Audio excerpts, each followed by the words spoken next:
On today's episode of the Nostalgia Test podcast, we welcome back the team from Long Take Review to put the Jim Henson classic Labyrinth to the ultimate test, the Nostalgia Test. Through dangers untold and hardships unnumbered, I have fought my way here to the castle beyond the Goblin City to take back the child that you have stolen. All right, there we go. We're calling it a classic, Dan. Everything's a classic before it gets put to the test. You know that. Innocent Cult until classic, proven guilty. I mean, Yeah. Here we go. All right. Welcome, everyone, to the Nostalgia Test podcast. I'm your host in LA, Dan Dissinger. I'm here with my longtime friend and co-host, Manny Coelho. Billy is not with us today. So, I mean... Yeah, our new host is a new not co-host. with us. No. Way to fuck he got that out of up, this Billy. Way to fuck it up. Yeah, Got I you. mean, he got out of this Didn't one, make it Billy. on. I didn't make it on Metallica. You didn't make it on Labyrinth. So, haha. Well, you could come on the next Metallica I am not episode, coming on Manny. the next one. I got Saint nothing to say Anger. about Metallica. We're gonna record the Saint Anger episode. You could watch the documentary and watch Sure. and listen to the album. It'd be great to hear what I have to say because Yeah. I don't really care about them that much. So, I guess Wow, how that's dare a you. good thing to see. How dare you? Anyway, we're here to talk about Labyrinth. It's been a movie that's been on the list for a while. 1986. David Bowie, Jennifer Connelly, Jim Henson directed. I mean, this movie, he created a whole world. This is an interesting rewatch. I haven't seen it in a very long time, but we are joined by friends of the podcast, returning guests, Jen and P.T. from the Long Take Review. P.T., this is his first time on the podcast. Jen, you're a veteran. You've been here. You had a 101 episode on nerd culture. We're going to put the link in the show notes. And also, you were here with Greg when we did Indiana Jones and Raiders of the Lost Ark, which is a great episode. But welcome to the podcast. Thank you for coming on. Thanks for having me back and having PT. You now have 3 out of 4 of the Long Take Review. You're just missing Antoniou now. Collect them all. And just getting the whole group piled up slowly. Collect them all. Yeah. Great to be here. I'm looking forward to this. We've been talking before we hit record. We've been texting a little bit, and also, like I said, this has been a movie that has been on the list, and I'm so glad that you're here to get into this one. And so, why don't we just start right off the gate to kind of just be thinking about when the first time we saw Labyrinth, and if you could think back to when you first saw it and your reactions when you were a kid and you came across this film. And anyone can go. Manny, if you want to start, go ahead. I remember for some reason, every time I think about this movie, I'm like, this movie was great, right? Like I'm like, it was good. Everyone knows this movie. Like it was just kind of like there. Like when you mention it, everyone's like, oh yeah, Labyrinth. But I'm like, was it really that good? I was going into this thinking it's definitely going to just be nostalgic. I just know one song, Dance Magic Dance, and David Bowie was at his best in this, and then I was like, all right, I guess we got to do this finally. And I remember it being cheesy, but it was also a kid movie, so like, it's okay. It's got that feel of like Never Ending Story type of thing. So I was like, I was excited to get into it, but then I will be honest. Not that I'm never not, but the first watch, I was like, nope, I can't. And I went and double screened and was not paying attention at all. And I was like, okay, because you know why I got mad? First thing, the dubbing killed me in this. Really? I was bothered by her talking because you could tell it was done. Jennifer Connelly. No, it was done in a sound studio afterwards, and it was just not good. That's the only thing. And then I got turned off, and then I was like, okay, I'm going to get over that, and I'm going to, watch it. So I'm glad I did because I made it through, and I'm happy to talk about it. What did you guys think? PT, go ahead. I will admit, I don't really recall the first time that I saw this. I know I saw it when I was a kid, but we were in our pre-recording conversations, I was talking about how there's only three Jim Henson movies. The other two are like foundational. Like I watched The Great Muppet Caper and I watched The Dark Crystal a ton when I was a kid. Those were like in the regular rotation. For some reason, Labyrinth never really was. So like I remember being like, oh, it's the Jim Henson, like the non-Muppet Jim Henson movie I don't like as much as The Dark Crystal. Like that was just sort of my like memory when I went back to it in my 20s and watched it and like was like, oh, this is there's a lot more. There's a ton of it I didn't remember. There was a bunch that I enjoyed, and then I had a very unique experience revisiting it for this podcast, which we'll get into. But this was separate from our planning, which I don't think I made clear when I told you guys about this. This was long before we had talked about doing this. We got tickets to see Labyrinth in concert, which is touring, and it is a band of like 8 people, I think 7 or 8 people with like a 80s synth pop a range of instruments on stage. And they have obviously the dialogue and they have the sound effects and they have David Bowie singing and then the Muppet performer singing or the puppet performer singing when they sing on the soundtrack. But then the music was all live. So all the score and all the songs from the music was for the songs were live. So I will admit I did not notice dubbing issues because it was in a big theater and everything felt a little bit like surreal and weird. And I think some of those issues, part of being in a movie theater is you're just more willing to give up that like, oh, the lips aren't really matching the sound, or it's very clear they replaced what she said on the sound stage with something she recorded later because otherwise you'd hear like 30 people moving underneath the set, positioning their puppets while she talks.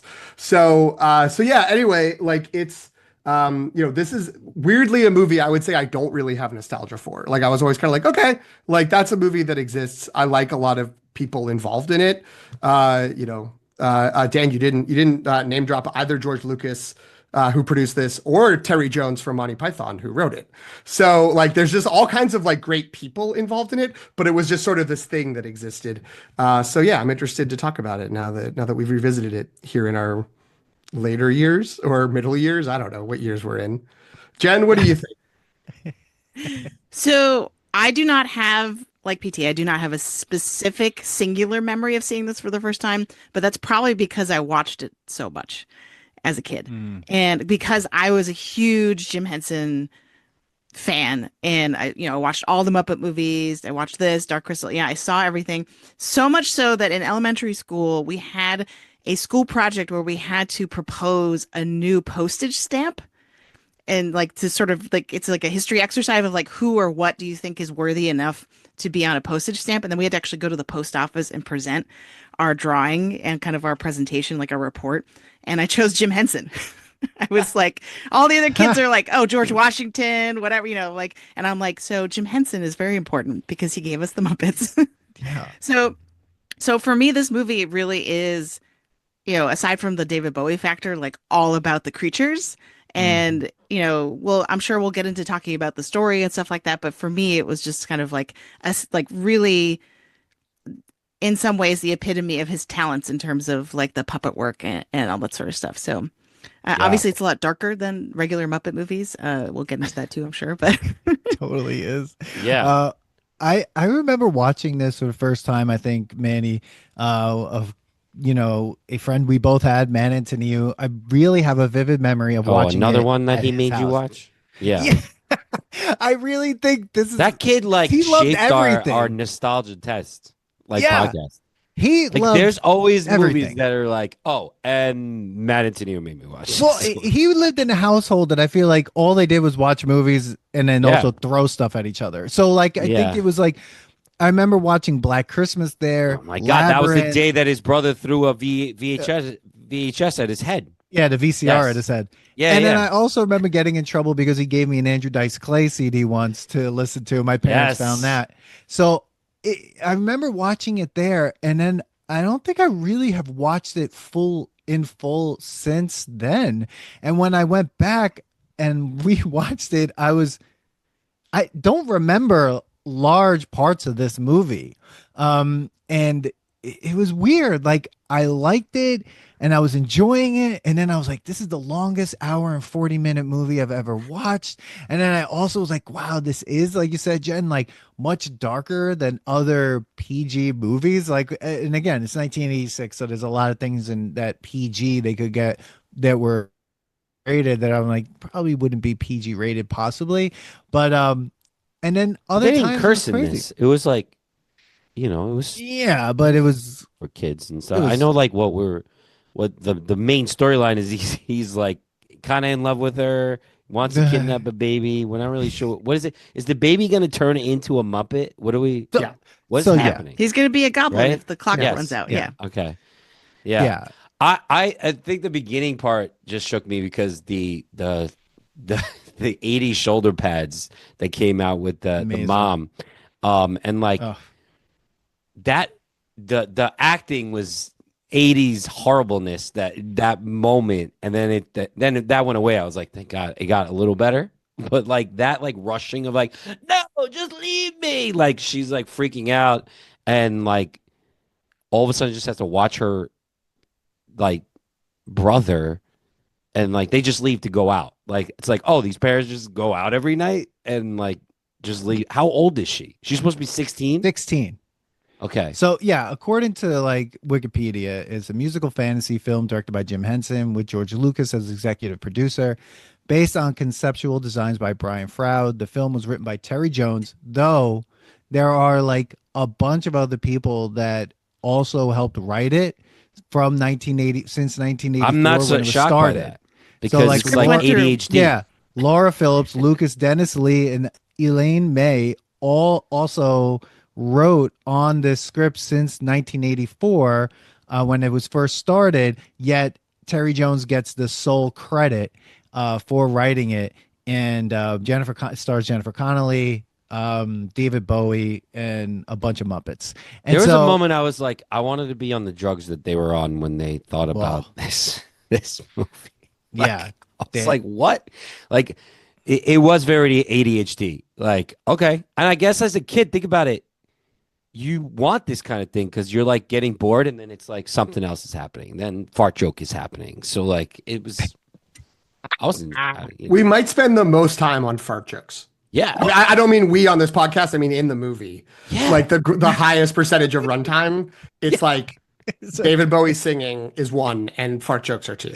that scene in the The Bog of Eternal Stench. Come yeah, on. the Bog of Yeah. Eternal Stench was the longest scene, and that poor actor that was Ludo had to continually just go smell. Yeah. smell. I mean, it took so long. I was like, if they cut that down, the movie would have been an hour long.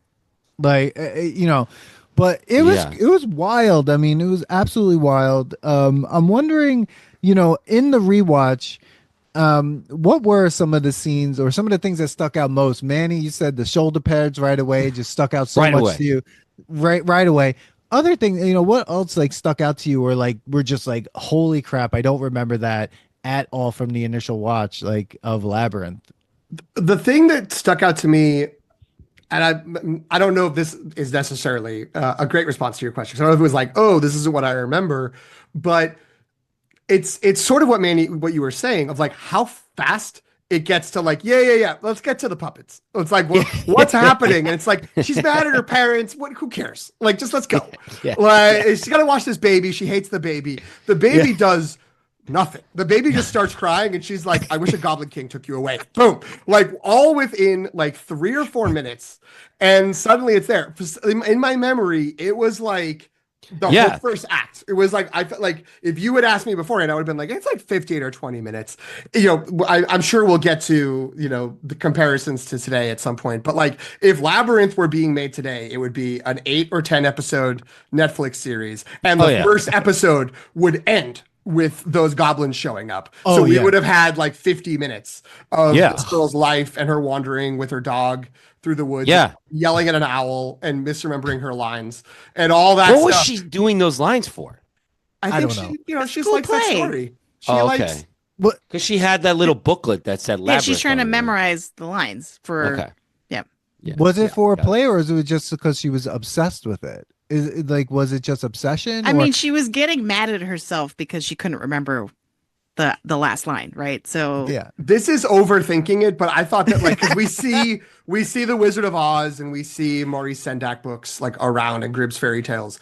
I just thought it was supposed to be like they're trying to establish this is another classic children's book we all know about, even though we made it up for this movie. And that like because she wants to be an actress, she just tries to memorize stories. So I didn't think she was in this play. I know she wants to be an actress. That's sort of her dream.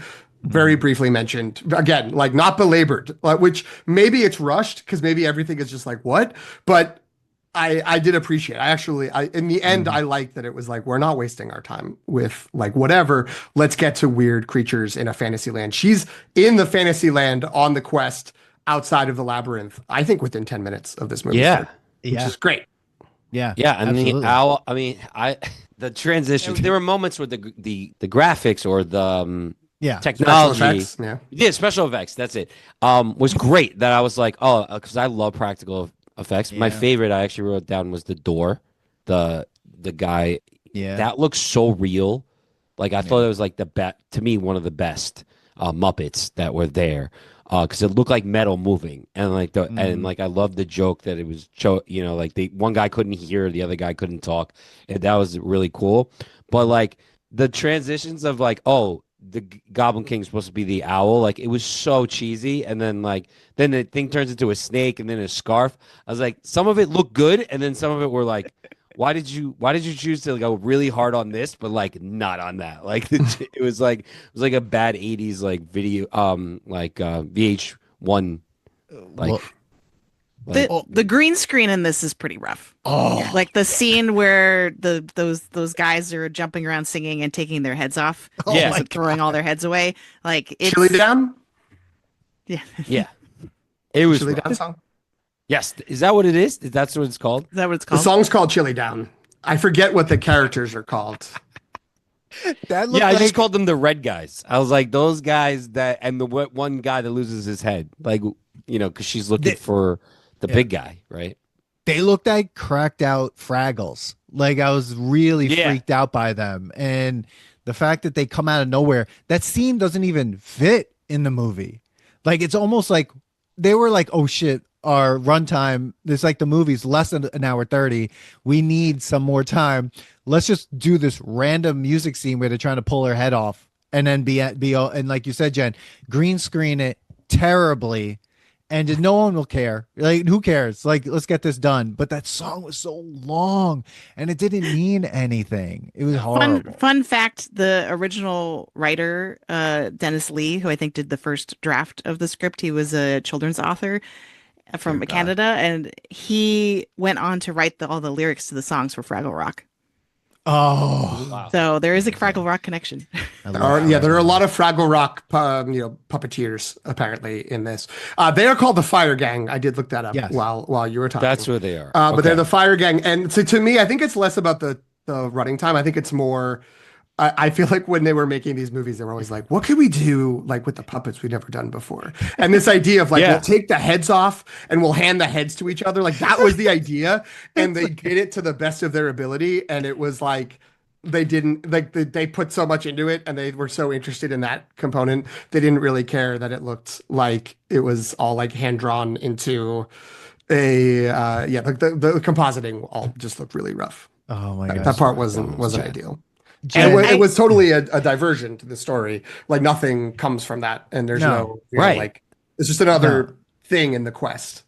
Yeah. Right, but what I was going to say is there's a certain degree to which the kind of disjointed nature of the story is a product of the production, right? Of the many scripts it went through, and of what you're talking about of like, oh, they kind of prioritize the creature effects first to come up with like a scene, and instead of the other way around of like, oh, what can we do to supplement the story that we have going? But I also think the flip side of that is you could defend it thematically as like the point of it is to be like a labyrinth, right? Like the narrative is like a labyrinth as much as the actual labyrinth in the movie, because the kind of quest structure really is more episodic and kind of like vignette based, right? Of like, oh, there's this, I come along this random thing. And it really reminds me of Alice in Wonderland too. Like if you read those the original Lewis Yeah. Carroll. It has that feel to it as well. Oh Yeah, when she trips out and like, eats that apple, I'm like, oh, I went right to it. I was like, oh, is this like Alice in Wonderland? Like just like getting lost in the rabbit hole and stuff. So I was like, oh yeah, I got that feeling out of it. I liked what's the her friend's name? The Hoggle. Hoggle. Hogwarts. So yeah, so funny thing, Hogweed? for like a year ago, I have like a VR set and I was playing this mini golf game, and it's like they have all these different scenes, and one of the 18 holes is the labyrinth, and you actually have to talk to him or follow him Nice. along, and you follow the labyrinth, and like all the different scenes are a hole that you have to play. So it was actually, Wow. I was like remembering the Labyrinth movie based on that. And you see him and he's spraying the fairies, basically killing little That things. was disturbing. What do we ever find out why he's killing them, or he's just like, He said no, they're they're not mean. as nice as you think they are. Yeah. Yeah. Like, we That's never- apparently the only thing that survived the first draft of the script. Like, Oh, 'cause really? I was reading this Empire article that was doing it. They did it. It sounds like they did an extensive interview with Terry Jones and with Brian Froud, and Terry Jones was like, "Yeah, the first guy, Dennis Lee, like I think he rather than write a script, he'd written a poetic novella, Oh, God. and he was like, I didn't know what to do with that, but I did think that spraying the fairies was funny, so I kept that in."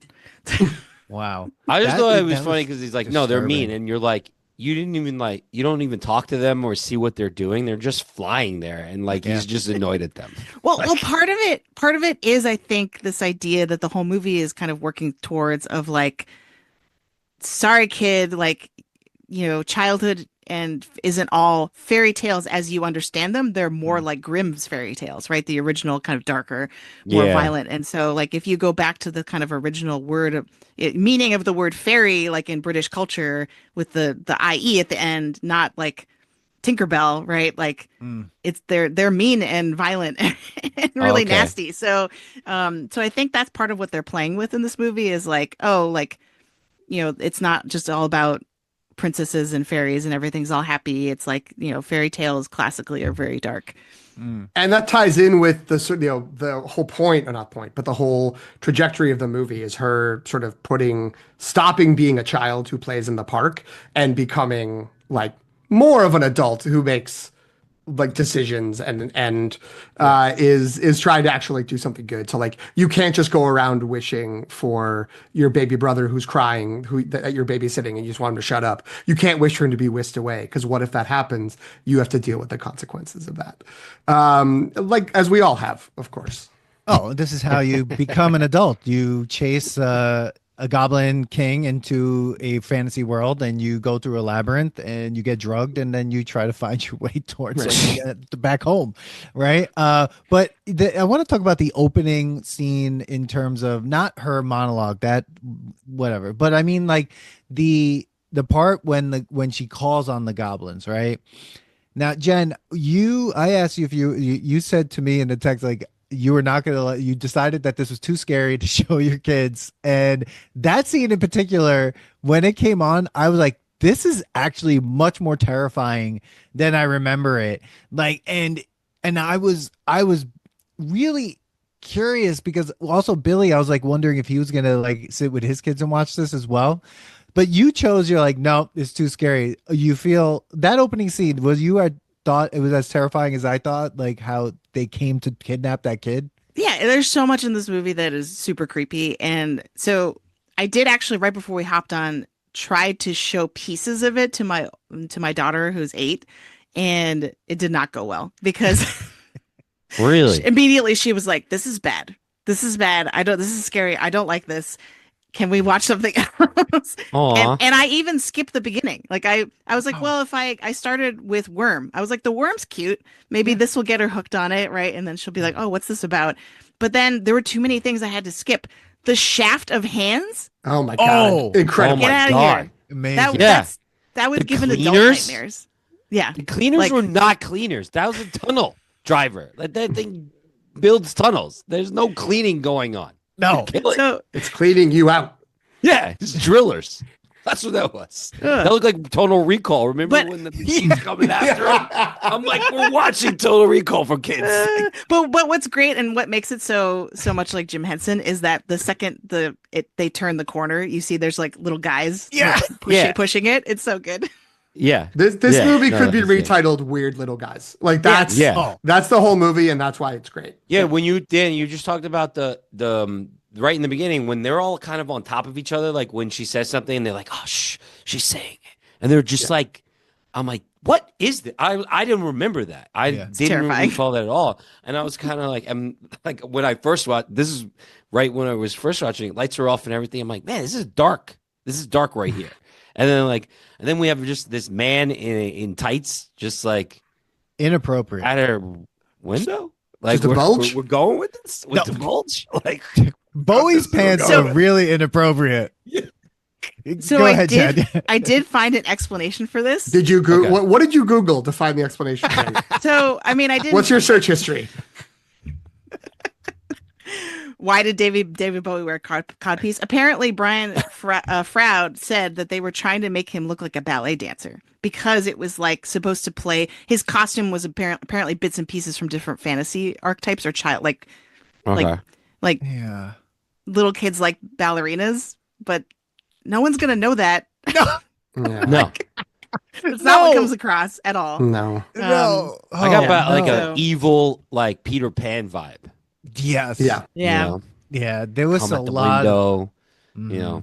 I was wondering if all those goblins were babies that were stolen because they were going to turn Toby into a goblin. Mm-hmm. And I'm like, this is dark. And then Toby, the baby, is just around all these puppets and they're like screaming in his face, like as the baby. And I'm just thinking, like, this baby must be traumatized because these puppets, he doesn't It's see like the real puppet. tears. He sees the goblins. Like, But here's the thing: once David Bowie starts singing, he's pretty happy.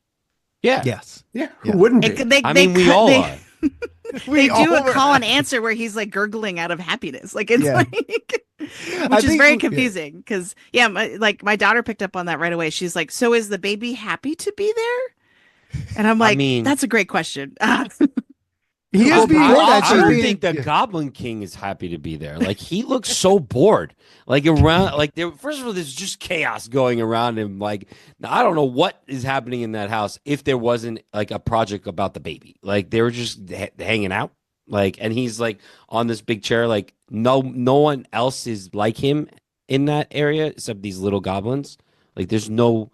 He Humans. must be bored. That's why he's. And we're trying to all get those her. goblins' babies at some point. Like, there's a lot of Mhm. questions you could ask. So Yeah. I don't want to step on Dan's corner as the like half-assed Wikipedia browsing, but I did browse through the Wikipedia for That's this. fine. And so a couple things is that in the earlier drafts, when it was just Terry Jones and I think it was like Laura Phillips, someone named Phillips, came in to do some rewrites. There's a version of that you can find online. And in that version, it is made more explicit that the Goblin King wants the girl to be his wife. And, you know, that seems like it's sort of there in like the ballroom scene that he's doing that. But it is like made more clear of like, I don't want a prince, I want a queen to join me as the Goblin King, and that's what I want to do. And then when she rejects that and like kicks him or pushes him, he turns into a goblin. Like he is like a goblin who is in disguise as a human looking David Bowie. Oh, okay. And so that's the idea. And then that got like filtered like out a over groomer time. And thing apparently when going. the movie was being edited, it was Jim Henson and George Lucas editing it together. And Jim Henson was like, I kept wanting to keep these little flourishes. He didn't say it was those flourishes, but he keeps saying he wanted to keep little like extra like dialogue scenes or pauses or silences. And George Lucas was like faster and more intense, like just cut, like cut this down, get to the next scene, let's go. And so it feels like, but whether it's at the writing stage or in the editing stage, that stuff got cut out. But I guess that's supposed to be why David Bowie's languidly hanging around a bunch of goblins he doesn't seem to like with a baby he doesn't seem to want, is that it's a means to an end of getting an underage girl, which, you know, I love David Bowie, but it's not off-brand. Well, it's funny. Like Hot take right here. Yes, we got one. But you're not far off. I mean, rewatching this, I was like, it's very creepy in that way, where like she is being you know, that one scene where you said, man, when she eats the peach and or the poisoned apple or whatever, and now she's, you know, drugged. She goes into this weird PG rated, eyes wide shut masquerade ball. She's now a bride, sort of. He's wearing this killer jacket, but his like he's in love with her and he's singing this weird song to her about falling in love. And even in the end, that weird scene where they're like walking around that room that has all the staircases and she's chasing the kid, he's singing a I have song to say, about I did taking like that visual effect. Yeah. That the was visual was really great, cool. but the The song Escher was area. creepy as hell, man. Like it was about like I'll take care of you and all this. Yeah. Stuff. What are you talking about? Like it was like a totally different film. But like what's funny is that the gurgling of the baby, Jen, what you said, like according to IMDb, David Bowie did the voice of the gurgling for the baby in the song Magic Dance. So the baby might have still been terrified because then there is this weird part where he throws the baby in the air. Like you can see it's a puppet. And whatever. Wah! And like he just walks away. He And the walks puppet away. doesn't That's catch. That was great. One tidbit from my theatrical screening of this is we can get into more of it as time goes on. But there was a bunch of people showed up in costumes. I think it was encouraged if you read the website more than I had. But there were a bunch of people who were there in costumes, and there was a couple who was in the wedding dress, Jennifer Connelly wedding dress, and then standard David Goblin King Jareth outfit, and they were sitting like directly to my right, like across the aisle to my right, and someone came up to them like in the 15 or 10 minutes before the movie was like, oh, can I take your photo because your costumes are great. They're like, yeah. And the woman was like taking the photo, says, I work at the Jim Henson Productions, like I work there, I do costumes for Jim Henson puppets. And they're like, oh wow, that's so cool. Like, and they were super excited, and she was excited that someone else was excited about that. And she's like, yeah, I work for Toby. And the guy's like, oh, I don't know who Toby is. And she's like, Toby, the baby. And it was like, what? And I looked it up. Toby is a production baby from Dark Crystal. Toby is the baby of the designer who did the initial design thoughts for both Dark Crystal and Labyrinth, and one of the puppet makers from Jim Henson Productions. So when they were making Labyrinth, they were like, you just had a baby. Can we use your baby? And they were like, I guess. And so that's how, like, because usually when you see a baby in a movie, it's credited to like 2 or 3 infants, right? Because it's like, there's like rules. I guess no rules when it's in-house, because it was just the one baby. It's Toby, and he's now like upper level manager at Jim Henson Productions. That's crazy. Wait, now is that the Jim Henson Productions here in Los Angeles? Yeah. That's dude. He's upper level. First of all, he started as that. It's not. It's like when people go, "I want to go see the Hollywood Walk of Fame," and they look, and it's like, no. really terrible. But like when you go see the first time I saw that, I was like, this is where it is. It's across the street from this weird strip club and all these broken down houses, and like next to this other strip mall that's like broken. And I'm like, and then it's the Jim Henson Studios. I'm like, that's pretty depressing looking. Like, that sounds like the opening to a Muppet movie. Yeah. Oh my God. Kermit just looking all sad. Oh. Yeah, exactly. Like I'm like, why is this happening? Oh my God, there's so many other things. Yeah, go ahead. I Jen. did find a quote that actually indicates that the creepiness and the sort of underage relationship on purpose. So Brian Froud, who is the father of Toby, the baby, that's right, said the idea was always that Sarah, reaching the age of sexual awakening, is a lustful fan of Bowie-like rock stars, and therefore creates Jareth in a Bowie-like image. So if we're thinking of the movie as like a Wizard of Oz situation, where this is all kind of in her head as a way to cope with the situation of having to babysit the little baby, that she imagines the Goblin King as David Bowie. That is a lot of work to get to them being like, we are not creeps. Right.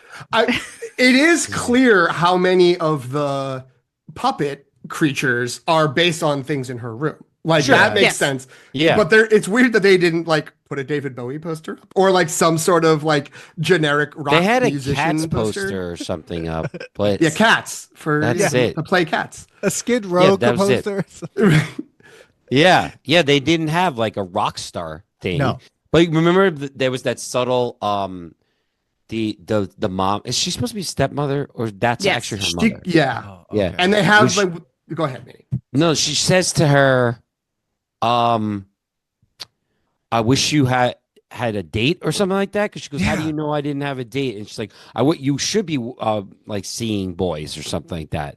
And then all of a sudden now this like character comes up. It's like the mother's like mentioning, I don't know. But Jareth. That was all the information they could give in the 10 seconds they did before the puppets showed up. They didn't have time. They don't have time for any more than that.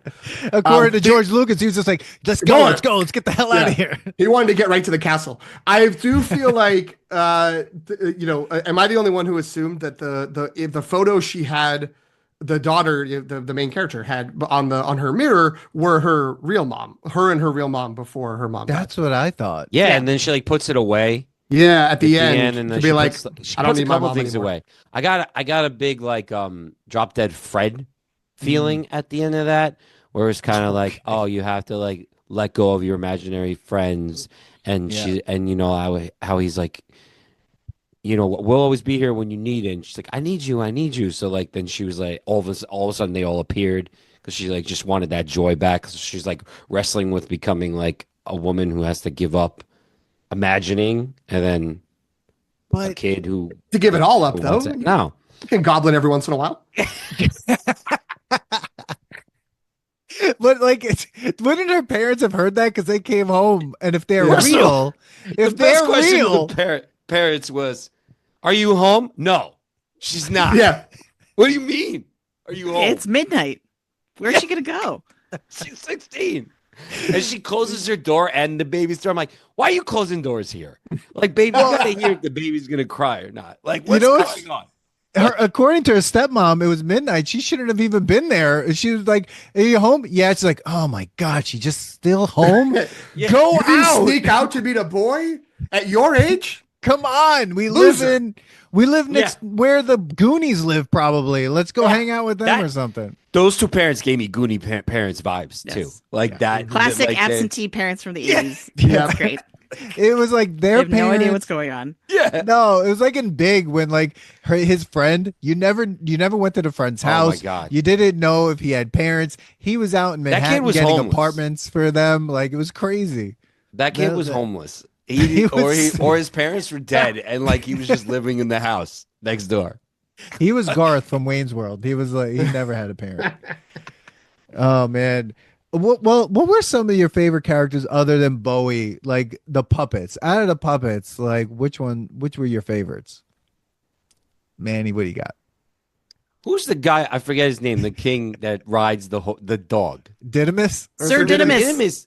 His his like character was awesome. Amazing. Like Big- when he's surrounded and he's like, "I got you surrounded." I was Big like, Don yes. Quixote energy. That's Yeah. Yes.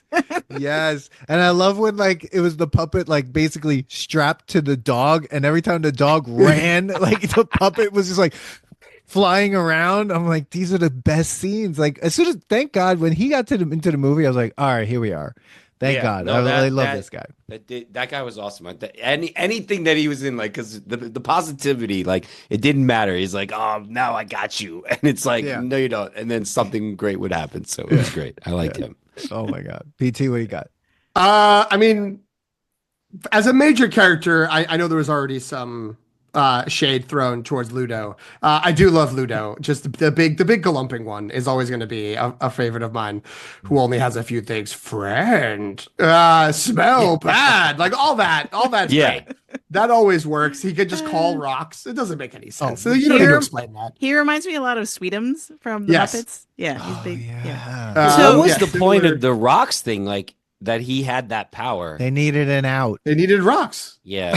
And now And we then the know rocks are Frozen. alive at some point. Now we know Frozen ripped off this movie because they have Yeah. the like little rock.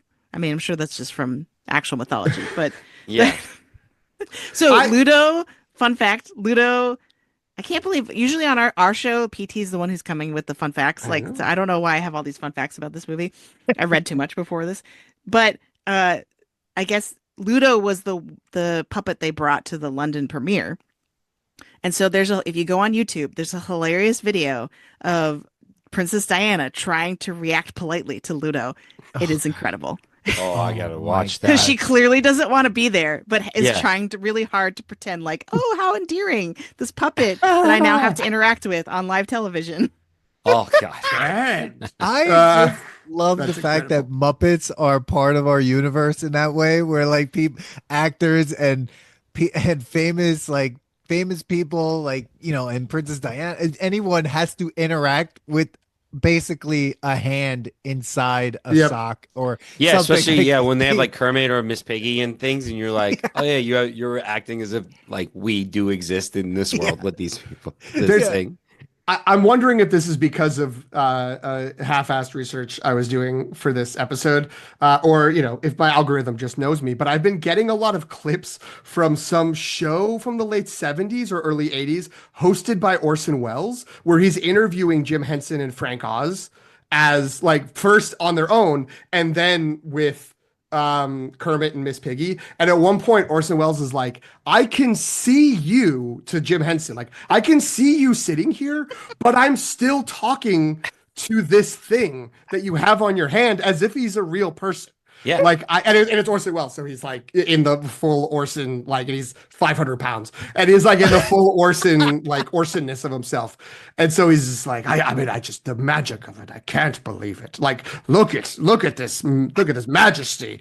I'm fooled by a puppet, and it's incredible. But I think that's what it is. Is like once they start moving it, they're so good at it that like. Unless you're Princess Diana, I guess you're just like you're totally bowled over by. I mean, you did like you said it before. Like, why can't you got a Muppet sometimes, right? You don't have to grow up. Like we all, older people will fall for the Muppet. Like you look at Miss Piggy and Kermit the Frog, and you're like, yeah, it's Miss Piggy and Kermit the Frog. Like, yeah, and we're like we play the game and we're okay with it. And that's like the one time that we're like we're just gonna actually imagine and just. Yeah. Be in love with this character that is now part of our lives. That's been part of our lives for years. So like many, like it's what past generations, right? Like, Yeah. Do your kids know, Jen, about Miss Piggy and Kermit the Frog? Very minimally. I have yet. It's one of the biggest failures of parenthood for me, as I have not gotten them into the Muppets yet. I've tried. Really? I've tried many times. The closest we've come is the newer Haunted Mansion special that was on Disney Plus. Okay. They were sort of interested in that. They mostly like Pepe, the King Prawn. Oh. Who's not OG. He's not. Why do they like him? Is he just like his character, like what he says he talks about? Yeah, he talks really fast, I guess. Like maybe, I don't know. It's yeah. That's interesting.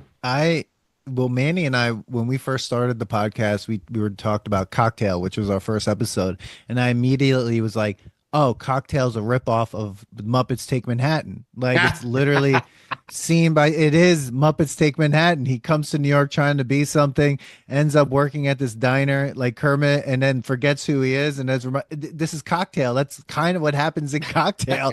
And I'm just like, and I'm like. But the Muppets are so much a part of my life. I remember even watching, what was that one where Big Bird tries to come home? Like Follow That Bird. Follow That Bird. Like it's part of, that was part of my whole life with my cousin, the Muppet movie. I mean, in the Muppet Christmas, the TV special where they all end up at the at Fozzie's mom's house. And it's like every single Muppet ever in like one house, which is hilarious.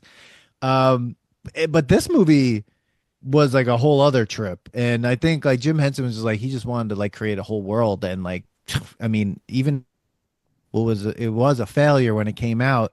I mean he put everything he had into this fucking movie. It's out of hand like what he was able to create. But man, I don't know. Jen, you didn't get to say what was your favorite puppet. We totally like went off on a tangent. This is so stupid, but it's the old guy who wears a bird as a hat. Incredible. This is just so great.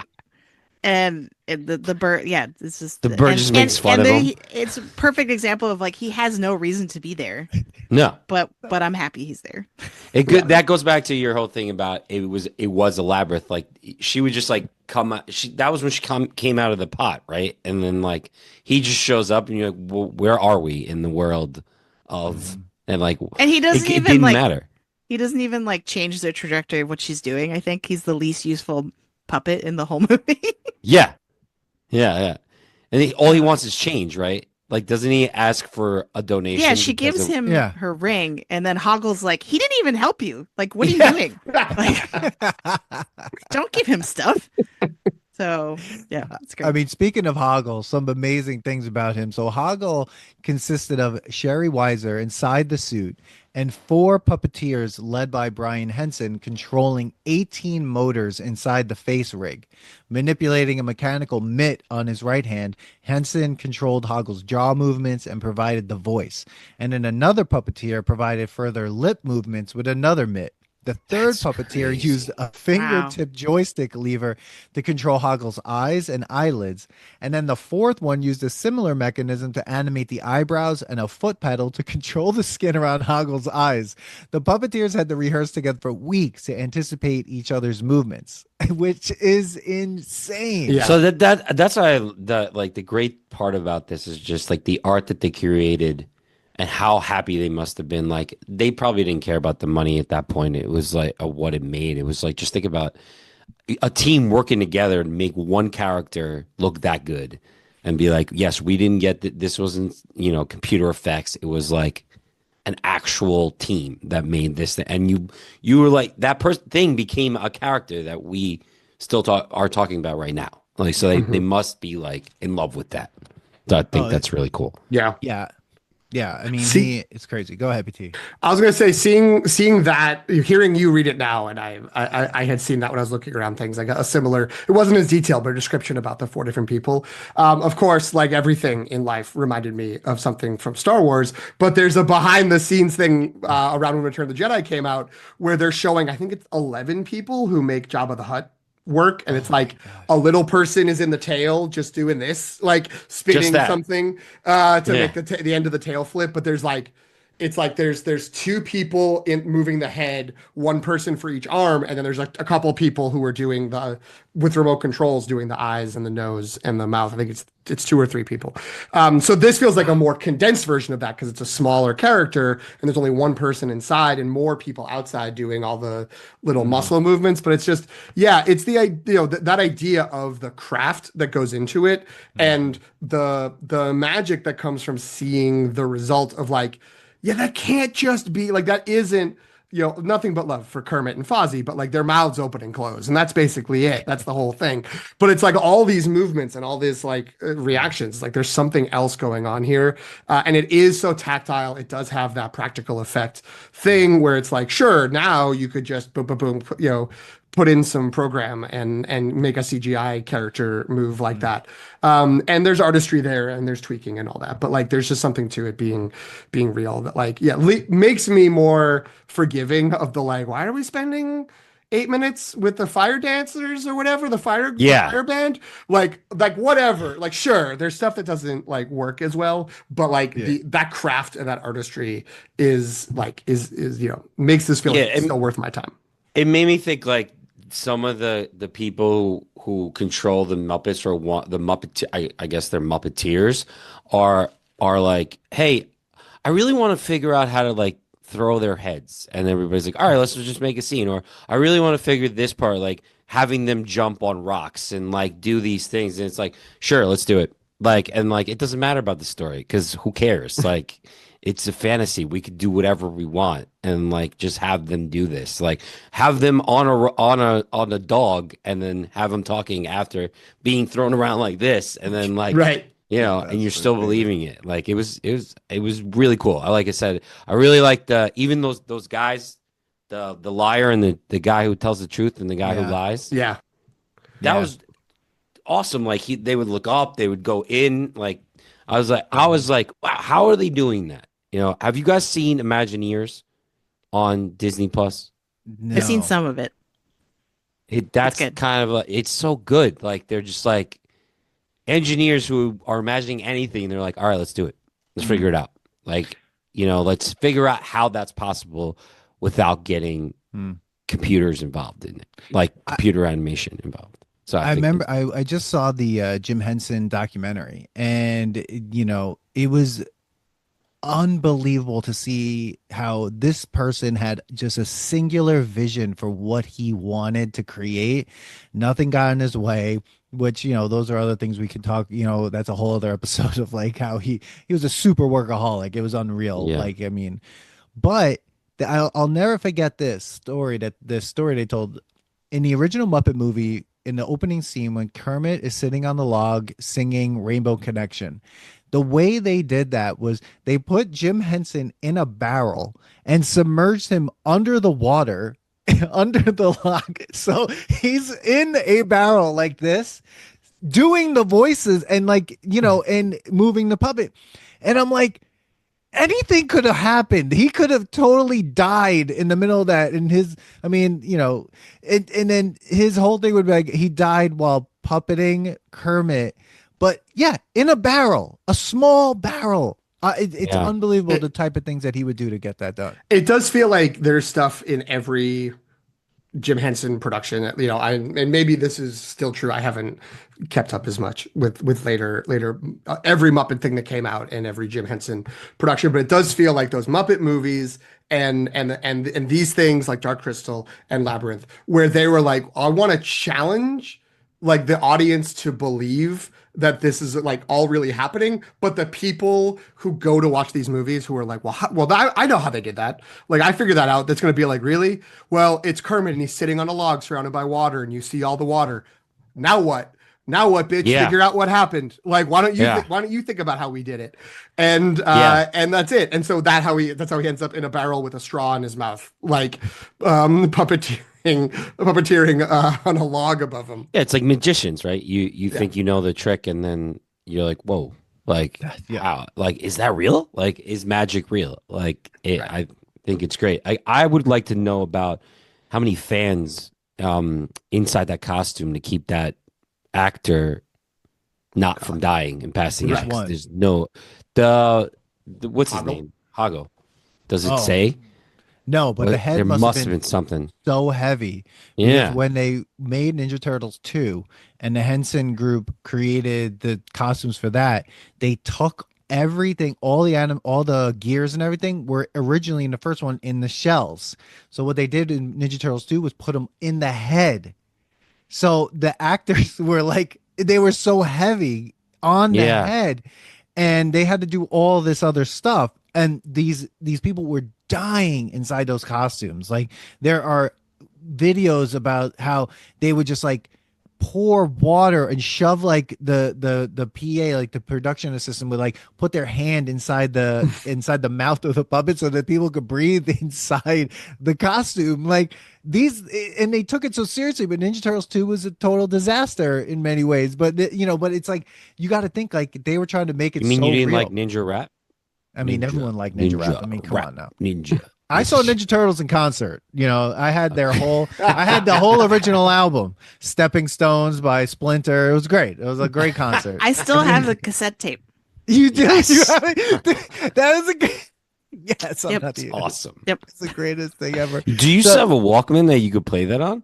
Well, so we had to buy because all of these they were those like mini vinyl records and cassette tapes that kind of unearthed from both my childhood and my husband's childhood. And so our parents kind of were like, here, you have kids now, take these. And so we actually had to buy a special player that has all of the things. Like, it's like it's like a multiplayer. Yes. It's like, that's amazing. That's but it looks like an old timey radio. It's great. That's awesome. So. It's like, it's got Betamax. Awesome. Yeah, that's the one thing it doesn't have. feed laser discs into the bottom. Oh my God. Oh, the laser I'll have disc. to dig up my 3DO. Oh, Back in the day. remember Dude. Pocket Rockers? No. Wait, what are those? Man. When we were in middle school, I think, or elementary school, Pocket Rockers was like, it was little cassette tapes. Like, I'm talking like this small, and had singles on it. Like, it would be like New Kids on the Block. Was it like for like when people made like note to self, or like, it was that a little level, that size? It was that size. Micro so, cassettes? Yeah, so you would put it in this player that was like this big, and you could like put the cassette in there. So it was a cassette tape, but it only played the single. So it was like basically a mini iPod, but you got to get all the tapes for it. It's Pocket Rockers. Wow. It was great. All right. Yeah. I mean, That's I a good remember pull. going to high You gotta school. look it up. like- It looked so 80s. It was oh great. yeah. I Yeah. remember having like before I went to school in the morning in high school. I'd be all right. Which CDs am I taking with me today? And like try to take all of these so I could listen to a Yeah, single what was song. gonna be your playlist? Yeah. Walking to the next class, like and it's like trying to press play, and like let's go. I want to hear this before class starts. Like it was totally ridiculous, And out it of would hand. skip. Oh, of course it did. Yeah, Anti-skip. you got to go buy the sports one because you got to pretend you're a jogger, Right. so it wouldn't skip for 10 seconds. It had 10-second memory. Yeah. Oh, memory. Yeah. That's what it All was. right. So before we put this test, we have to talk about the bog of eternal stench because we really haven't dug into There it that is. It which was has been talked about mentioned- right in the so many times. so many times, and then you get there and it's literally a bog and there's a bunch of buttholes. Let's be honest, in Mhm. this bog, and it's Yeah. just buttholes everywhere, just farting, and it was Yeah. one of the weirdest things I've ever seen. Gross, and just I don't. Well, it- obviously, to me, this is her thinking she had to probably change her brother all the time and how bad it stunk. So, because to me, this is her. She's in bed, sleep, dreaming. oh, you think this is all in her head? Yeah. Oh, you're wrong. Yeah. Oh, what? No. Of course it is, dude. That's why at the end they're like, oh, just call on us and we'll be here. She's Okay. imagining this whole thing. We're gonna have a real fight when we get to Drop Dead Fred. But go ahead. Stop this, bro. Stop this, bro. That's to me. This is what it was. That she's like baby farts and baby crap. If it touches you, can't get rid of it. All you do is smell this, and that's her imagination of it. Wow. I mean, I it's a just good really theory. like that they felt the need to build some lore around it, where they were like, Yeah. "Well, if you step in it, then Yeah. you'll smell bad forever." Forever, yeah. Yeah. It wasn't enough like the just to cootie smell shot. bad. They had to create like a curse around Yeah. it. Yeah. Well, to me, and again, maybe oversimplifying this sort of the movement from childhood to adulthood or immaturity to maturity, like that's the sort of most childish thing. It's just sort of like, it's just a whole place full of farts. And if you touch the farts will stick to you forever. Like that just feels like a thing that a kid would come up with. And so, you have to move past that and you have to go beyond and have your friend who can call a rock bridge. So you for needed to be able that to walk over. setup to be able to handle, or else how is she getting across? Right. Yeah. But What does that have my- to do? I'm my so thing was that angry. if she steps on the rock that just was in the bog, wouldn't it smell? it's on her foot. It's on her foot yeah, forever. that was a 'Cause a. it's on the a rock whole story. forever. As soon as she stepped on it, I'm like, it's on her shoe. She's gonna smell it forever. You're thinking like in a logic science way. This is more floor is lava. And I think Okay. if you put something in the lava, like you're not in the lava, even though anything Okay. you put in the lava would obviously burn if it was really Yes. lava. But Yes. it's really just like the floor. Yeah, I think technically you get to dip a toe in the body of water. Yeah. That's Okay. I think that's the way you explain that. Got it. Okay. In the The butt. dog must have been freaking out because his And sense it's of like, what am smell, I doing? like what? And I love how Didymus was like, "I don't smell anything." Yeah. Great. It's like, What are you wow, talking the air is very fragrant. That's what I'm my telling God. you. He's great. He was great. That was great. I do have a theory I came up with. I mean, I like this sort of, it's clearly Alice in Wonderland, but also Wizard of Oz are inspirations for this. Both of those books are in her room and we get like that panning shot and it shows both of them. And I think, Manny, that's what supports your theory that this is all a dream is the Wizard of Oz like references in it. That it's just like you were there and you were there and the farts were there. Like all of that is, can be there as a part of it. But like, this is more about the structure of the story. I was wondering why did it sort of feel like like there's something off about the segments where it's like, okay, we're on a quest and it's all like we're gonna meet different characters. Like here we meet the worm who has the funniest line in the whole movie. At the end of the worm scene, I think like that's that had the highest impact for me anyway. And you meet the old man with the hat. You meet the people that come out from the two sides of the shield. You meet the door knockers. And it was like it's interesting that like the pacing feels a little off, even though that does make sense as like a series of quests. And I wonder if it's this came out in 1986 and it like it's there at the end or it's close to the end of when movies weren't influenced by video games. And like, if this movie were made in 1996, it would be a lot clearer. Like, here are the steps that you, the main character Jennifer Connelly, have to take in order to like figure this out. Like, you need to take this thing and bring it over here and connect it to that in order to open the door to get to the next stage, which is this There would next be more bit of the exposition to be like, go talk to the man with the bird hat right to get the Yeah. thing that And in- unlocks the thing. Yeah. Yeah, and that, that wasn't like in our sort of cultural mindset at the time. And so like I haven't gone back to the Neverending Story recently, but I bet the Neverending Story has a similar feel, also mid 80s, of like, right, it's all fantasy and stuff and all these things, but it doesn't have that mechanical component to it. Which I don't mean mechanical like it's repetitive or anything, but just like the mechanics of what's happening is made clear to you because everyone is used to, like, if you're going to aim a movie at kids, like, oh, they're going to know that they're going to want to know what you're supposed to do because that's how they want to insert themselves into the scene because they're used to video games. So I don't know if that means anything to anyone, what you think about that. Well, Yeah, what was the end of the worm? What does he say? Is that the one where he says like go back to the beginning or something? What is he? No, say? it was whatever you do, don't go to the left. She's like, oh great. She's like, woof, if you went to the left, she would have gone right to that castle. Yeah. That's great. The worm did feel the most Monty Python to me because because of the exchange right before that where she was like, did you just say hello? And he's like, no, I said hello. Like, or whatever, like insert proper British accent there, which I botched, but like, that to me, that character felt like the most ripped from Monty Python, I think. Yeah, that going back to what you're saying, PT, I think maybe I might be wrong. Maybe the first movie based on a video game was Super Mario Brothers in 1993. I'm not sure. That might have been the big major release that had come out, and that was a total disaster as well. Double Dragon after that movie was also trash. Street Fighter was bad. Mortal Kombat was bad. I think it was like these ideas of like trying to make video games into movies. It's so difficult, and this one felt like, if I was thinking about it in terms of video games, it felt like that game Maniac Mansion in Nintendo, which had You no freaking point. love that game. LucasArts. You bring that up a lot. Another Lucas connection. Point and click adventures. Exactly. It was such a weird game, and you could just walk around a house and do all this stuff and be killed. And once you're killed, you could still go back to that character, be sitting underneath it. It was just so weird. And then I don't know if you ever win that game. And so this movie had all these weird moments, but I do think it comes out of the editing, and that's why it feels so odd, because even the woman who was the hoarder, like when she goes into the junkyard, that actually, according to IMDb, was supposed to be Jarrett's mother.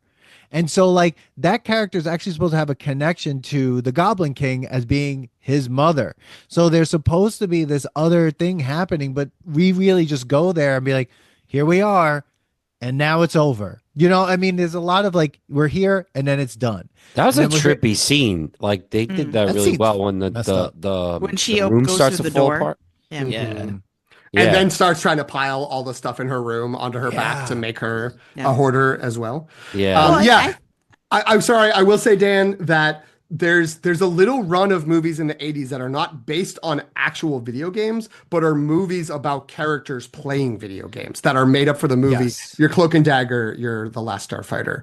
And I think those work a lot better. And I think that's because those aren't movies that are trying to replicate the experience of being in a game. It's movies showing the dream of like, what if you could play a game and then like it actually starts happening, like, and you actually get like into the world of the game, whether it's a spy thing or it's a intergalactic space thing. So yeah, but like I don't think it had become like the idea of gaming, and games were more primitive back then.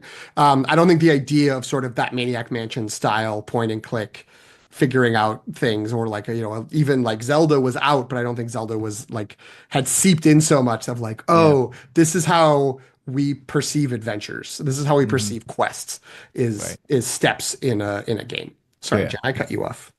Oh, it's okay. I was just going to say that scene actually serves a very important thematic purpose, because her whole thing is like, I'm trying to distract you from rescuing Toby with all of your stuff, right? Your physical possessions. And at the beginning of the movie, that's actually what sets Sarah off, is that she finds Lancelot, her teddy bear, in Toby's room, and then she's like, I hate this. I hate this baby. You keep taking my stuff, right?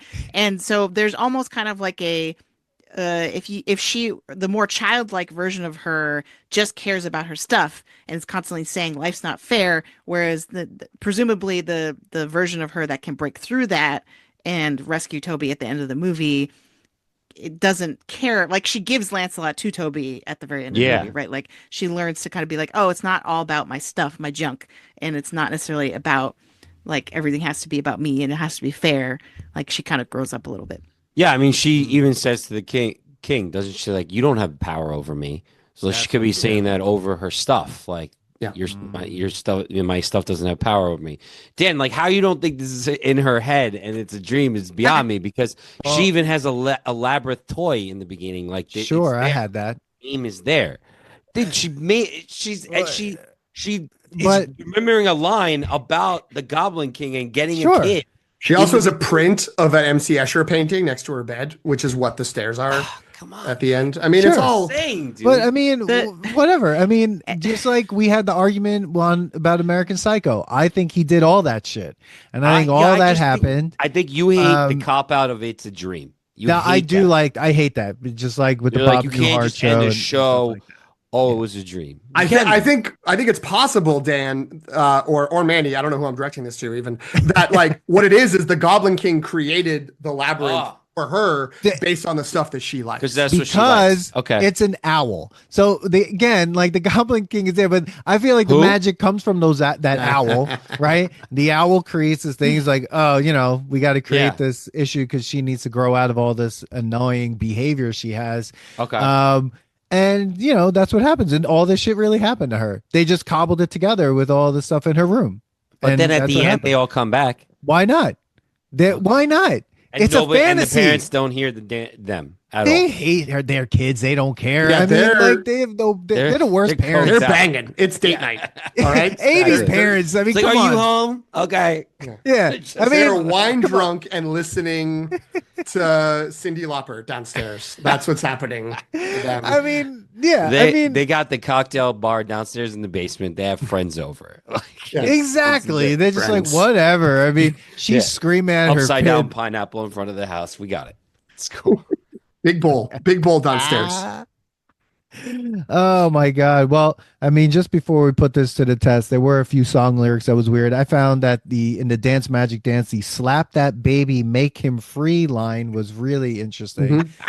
I don't know. And then at the end, when he says to her, just let me rule you, like in that song on the steps. So there's a lot of odd, like violence towards kids, weird sexual innuendo, and I don't know. Like it was just all really creepy as an adult watching it. And I think as a kid, I just didn't even notice any of this shit, which is par for the course and all the stuff that we've been rewatching. I mean, I think that's how it goes though. Like, cause you're innocent and you're not thinking about it that way. Like you're just being a child. Like that. It's good that kids don't have to think also about it. Also not super inaccurate for the actual experience of a 15-year-old girl in the world. Well, there we go. Yeah, I mean, fair point. Yeah. I mean, just Jennifer Connelly too. I thought she got better as it went through the whole movie. Yes, but before she started out terribly. She was in a crazy movie before this. I think it was with Robert De Niro. He played a gangster, and it was like, oh God, what's it called? The Once Upon a Time in America. Was she in that? She is. Yeah. So that was the movie she was in prior to this movie. She had like 6 other things she did prior to Labyrinth. And then her career after that, I mean, she's been in. Was she in Pi? Not Pi. She was in Requiem for a Dream, right? Yes. That movie. I'm never rewatching that movie. That movie needs that movie the Goblin King took over. Right. Yeah. She escaped the king. I am not watching that movie again. No, I don't. No, I think I've only watched that movie fully once. Yeah. And then like one of the weirdest scenes ever a second time. And I was like, yeah, I don't need to watch this movie again. No one needs to watch that movie again. But I mean, she was great. I mean, for the lines that she had to do, all the stuff she had to go through, I mean, even in the documentary, she talks about wanting to do all those stunts like in the movie. So it was like really quite amazing that everything was done the way it was done. But I guess we're here. Can I just say one more thing? Of course you can, Manny. You brought Go up right ahead. Never Ending Story, right? I did, yeah. I did. That even the fart scene that made me think about the scene with the horse, like just because of the tar pits, but they were fart pits instead. So. Okay, that's. Did you have that written down? That's Like, was that one of your notes? Okay. No, Man, I when just we get the literally merch just said, shop- I don't take fucking notes. Off the head. I love When it. we get the merch shop, we're gonna put that's gonna be a shirt. Armpits. Like, Yeah. it's like that. So, Just have, but this time have the horse in the fart pits instead of the. but fart like, pits. can you give him a look on his face? Like, oh God, what's happening? Oh God. I guess I do. Dan, sorry, you keep trying to make this pivot, and now you know Jen. No, this happens. This happens a lot here. Good. It's Well, it happens a lot in our show too. Dan and I It's may or always may good. not have commiserated about this off mic. I love it, as you should have. We talked a little bit about his performance, but where are you guys on David Bowie? Like, do you people like David Bowie, and where are you? Where did this movie fit into whatever degree of fandom or recognition he has in your life? Because I think we're all of the right age of like this could be first contact of David Bowie. Yeah. First guy. I'm pretty sure it was. I don't think I knew who David Bowie was before I saw this movie. Yeah, I don't know if I did either. I think I only knew who David Bowie was prior to this, maybe because of the they used his song for the Schweppes ginger ale commercials when it would blast off into space. It's like, this is ground control the marriage, and I was like, Sure. and I asked my parents, what is that? And they're like, oh, it's David Bowie. And I'm like, so for so long, my memory of him was connected to Grape Schweppes ginger ale, which is an amazing. So to bring that back, if it's not, that actually was so great. That passes the test. So wait, when you were a kid, were your parents like, we're gonna go see Labyrinth? It's by the Muppets guy and the Grape Schweppes soda guy. No, That guy. no, I think when I saw it and my friend Matt was like, it's David Bowie. And I was like, oh, the Schweppes guy. Oh, I didn't know he had Because such a big dick. I remember that. Yeah. Did he get paid the most in this? Like, did they want to get him? Was there anything else? He had No. to be. Facts on this? The thing that I read, Dan, correct me if I'm wrong, is they were like, they decided at some point, and presumably because of what was mentioned earlier, of what they thought in terms of the main character's relation to the Goblin King, this should be a rock star. And so they went to Sting and Prince and Mick Jagger and Michael Jackson. Yes. And then those were ended Whoa. up with David Bowie, who I think is the best choice out of all of those. I mean, not Absolutely. necessarily whatever, but I think in terms of acting performance and also just like weirdness, like Yes. and also like I guess he had wanted to like do like a kids songs, like songs that could be in a kids movie or play or Yeah, something. Sure. So Which that none worked. of these were. No, and then he started basically they started sending him the revisions of the script, and he was just like, I don't know if I want to do that, and they were changing it to get him. So I don't know in terms of cost, but in terms of the creation of it, I think like not that he was saying what needs to happen, but when he was less interested, they would make more changes to the script to try to get him like back on board. Yeah, so apparently, like you said, it was like Michael Jackson, Prince, and Mick Jagger were all considered. Jim Henson he preferred Sting, and then his kids convinced him that David Bowie would be best suited. So Bowie wanted to make a children's movie, and there we go. So thank God, I guess his kids liked Bowie, and that's why he got the part. Really been weird if Prince was it, or any of them. I mean, Sting. Kind of happy that it wasn't Michael Jackson. Yeah, that's. So the other people that were considered that auditioned for Sarah's part, for Jennifer Connelly's part, Helena Bonham Carter, Jane Krakowski, Yasmin Bleeth, Sarah Jessica Parker, Mary Stuart Masterson, Laura Dern, Maddie Corman, Kerry Green, Lily Taylor, Laura San Giacomo, Ali Sheedy, Mia Sarah, and Marissa Tomei. They all auditioned for the role of Sarah. And then Marissa Tomei's attitude would have been funny to see. Yeah. Oh my in this one. Oh Yeah. God. No, I think it was definitely rightfully cast Like with Jennifer Connelly. put the character from My Cousin Vinny in this. Let's go. Or like Let's Sarah see what Jessica Tick, Parker. tick. So I just looked it up, and Captain EO comes out the same year as this. Yes. I was totally So, thinking about that. Michael Yeah. George Jackson Lucas is involved. did find they found a home for him. What was the Michael Jackson movie where Joe Pesci was in, where he was a drug dealer? Moonlight, Moonwalker. Yeah, I It, watched it that as a wasn't a kid. movie. It was just the long It was a version of the music Smooth Criminal video. Yeah, yeah. That shit That was was a crazy version. Yeah. I remember. And then there was a watching Sega it. Genesis game all about it. That was pretty That's good. right. That game was sick in the arcade. Yeah, That was sick. And yeah, they did arcade and then the Sega special move, and they did the Genesis. The lean. Yeah, yeah. Yeah. yeah. Wasn't that was- David Bowie in the second? Was that David Bowie? No, He performed with Michael when there was like a continuation of that song. Well, I don't even know. I thought it was. don't That I th- don't know. I don't think so, but I I will. don't know I'll if look it was that David up. Bowie. I gotta look that up. All right. It was like another movie or video that came out, and they were gangsters in it. I thought it was David Bowie was in it, but Okay. Any other things that we need to mention before we put this to the test? they should not remake this movie. Oh, that's the thing. So they want to make a sequel of this, and it's in the works. A sequel or a and they're reboot? sequelizing sequel. it. A sequel. And it's with the guy who wrote and directed, I think, the Nosferatu Yes. remake or reboot, whatever. Did you guys watch that? Yes, They Did you did. like it? It's great. good. Yeah. Is it? He does good Okay. movies. Yeah. Okay. So what do I you gotta think watch about it. him doing this movie as a sequel? I'm personally more interested in it because it's him. Like I'm like, oh okay. Like he liked Nosferatu and he did his version of Nosferatu. Like I'm like someone with talent and integrity coming and a interesting visual style coming in to work on this sounds like it doesn't really sound like a match, but that means it could be something cool could happen.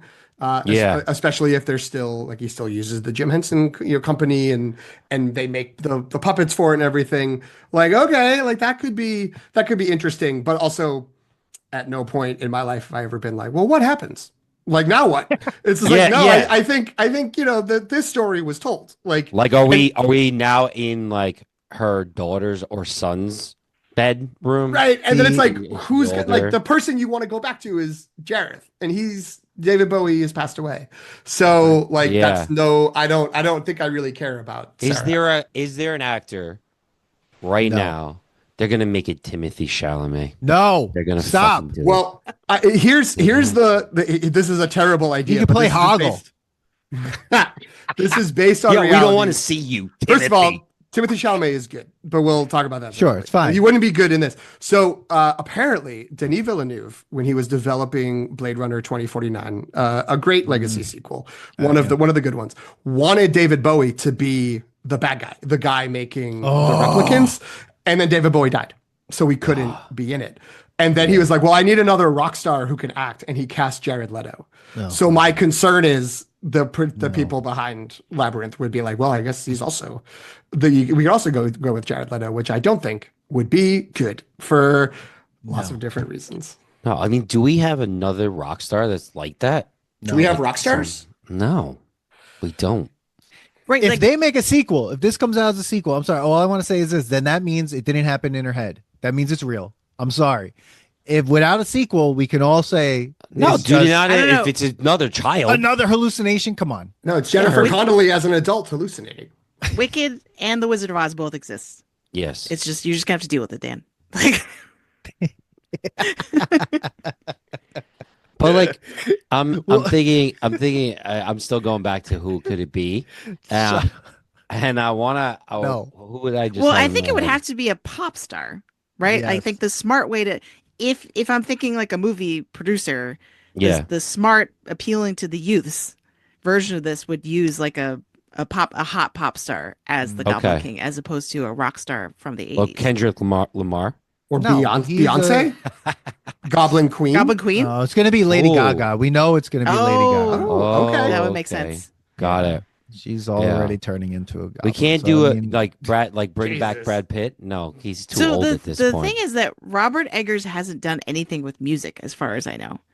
So I feel like if he's making a sequel for this, it's probably the pure horror version where it's like just hey, let's take all the creepy dark things from the first movie and just and lean into that. And honestly, I'm like not you're lost in this maze that's never gonna end, and that's gonna get even Right. crazier because he can imagine the sets that he could do. Because if it doesn't have to make sense and it doesn't need to be a quest, it could be anything. Yeah. Like if it's all creepiness, and that's his version of the movie will be Labyrinth. Oops, all hand well, and it's just all the well of hands. yeah. It's Well, gonna let's not be forget about the rated R. characters that were hanging onto those sticks and like biting the big guy. Like those were some creepy characters, and like they wouldn't let go of the stick even. It's like, could they not crawl anywhere else? They just had to hold on to the wood. So like that was great. The only information that gives me pause about what I just proposed, which I think would be the correct way to use Robert Eggers to make a sequel of Labyrinth. Okay.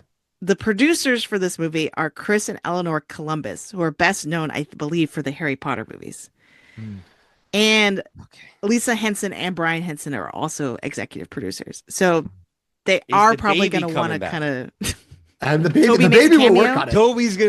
Toby's gonna come back. I will say, I mean, Chris Columbus, as a screenwriter, he wrote The Goonies and he wrote Gremlins before he became, and then he did Mrs. Doubtfire, he did Home Alone. True. Like he's done a bunch of stuff that's like, you know, especially those 80s movies where it's like kind of working that line of are things a little dark, are things a little bit weird, is it scary for kids? And he also is just like has some sort of mentorship program where he produces every Eggers movie. He produced The Witch. Oh, like okay. Never mind He just then. had his name on all of Eggers' stuff. But the Labyrinth like IP is owned by Henson, the Henson Company. Yeah, so that would be that's the why problem. they're involved. But I mean, which is cool because that means that there'll be puppets. But yeah, it's also just like, yeah, I mean, is I this gonna can't be a wait to see the musical? puppets. Right. I mean, if it ends up being a Ow. weird Robert Eggers movie with puppets, like, great. Like, Yeah. okay. Mine that IP if that's what we have to do, if that's Yeah. what we need to get to that existing. But there's always the concern that we'll be like, we need better songs. We need more of this or that. And it all gets kind of, you know, all the edges get shaved off. Brandon Flowers from The Killers. Oh my God. No, what? I mean, if you take Nosferatu as kind of a case study for how Eggers would do a Labyrinth sequel, the interesting and unexpected, at least for me, part of that movie is that it is pure horror. There's some terrifying things in it, and visually, it's really gross in a lot of places. But at its core, it's kind of a gothic romance, Oh, okay. like Nosferatu and the Lily Rose Depp character there's like some weird kind of twisted magnetism that they have towards each other, even though she's like, oh, you're a vampire and I hate you. Like they I don't know. It's weird. So It's like I'll do anything for love video. Oh my Yes. God. You know what I'm talking about, the meatloaf one? Yeah. yeah, Oh, yeah. Jen's in the middle of like this amazing thought, and man, it's like, Yep. It's all right. I'm used to it. It's fine. All right, so let me Literally Jen's life. So, are we excited for the sequel? I don't know. I'm No. interested. I'm curious. I'm what interested, it's but I'm gonna not I'm excited. interested. My interest has been piqued.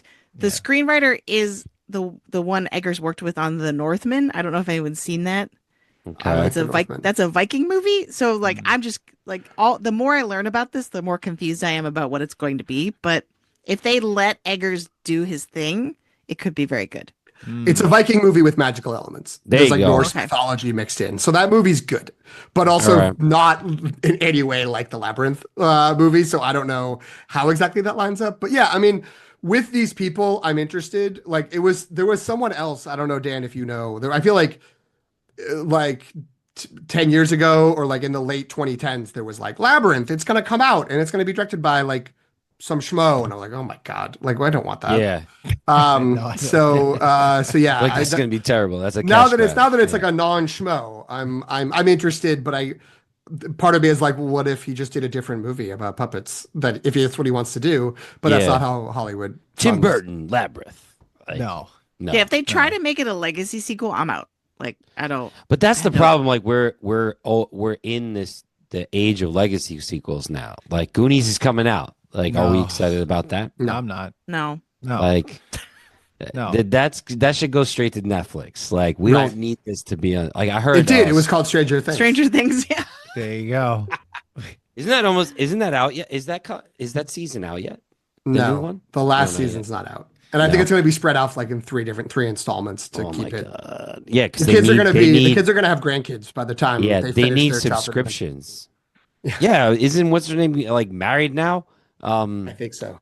Yeah, 11. she just got married. Yeah, but so like these legacy sequels are getting out of hand. So you have the Goonies, you're gonna have a Gremlins 3 coming, you have a lot of different things coming out, and I hope it's just- Gremlins 3 is better than Gremlins 2. it won't be. Whoa. Gremlins 2 is a straight up masterpiece. You're out of control if you don't think so. Whoa, Joe it is Dante awesome. was like, I don't want to make a Gremlins sequel. And they're like, you can do whatever you want. And he goes, great, I'm going to make a Looney Tunes movie with Gremlins. I think And- we need to rewatch Gremlins 2. I've been saying that it has to Yeah. happen. Put it to the test because it's incredible. It might be better than the original. A double feature I would love to put together is the sequels that the people who made the sequels didn't want to make that ended up great, which is Gremlins 2 and Bill and Ted's Bogus Journey. Both of which are movies where they're just like, great, we're going to do some crazy shit that we wouldn't be allowed to do otherwise. But now you'll let us do whatever we want. So we're going to Bogus Journey is underrated. They just like went nuts in that film, and it's crazy, and I love it. I think Bogus Journey is really good. Of course, Manny didn't really like Bill and Ted too much when we watched it. Get in the game.